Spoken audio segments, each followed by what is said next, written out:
5 বার তো আমাকে ডাকা হচ্ছে আল্লাহর পক্ষ থেকে, মুয়াজ্জিন আল্লাহর ঘরের দিকে ডাকে, আমি কয়বার আসি?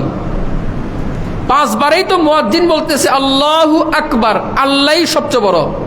তাহলে আমার চাকরি ছোট, আল্লাহ বড়। আমার ব্যবসা ছোট, আল্লাহ বড়। আমার রাজনীতি ছোট, আল্লাহ বড়। বাসা বাড়ি স্ত্রী সন্তান এগুলো ছোট, আল্লাহ বড়।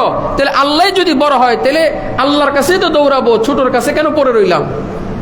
যদি আল্লাহর দিকে না যাই তাহলে তো আমার এই বিশ্বাস দিলের মধ্যে নাই, কাজের মধ্যে প্রকাশ তো পাইল না।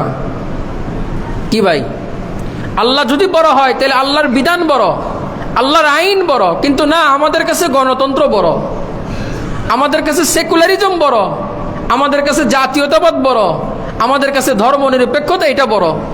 বাস্তব না অবাস্তব? আমাদের কাছে পুঁজিবাদী অর্থ ব্যবস্থা এটা বড়। আল্লাহ তাআলার নিয়ম কানুন, আল্লাহ তাআলার যে বিধিবিধান আছে এটা আমাদের কাছে বড় না। এই কারণে আমাদের এই পরিণতি, এই কারণে আমাদের এই দুর্দশা।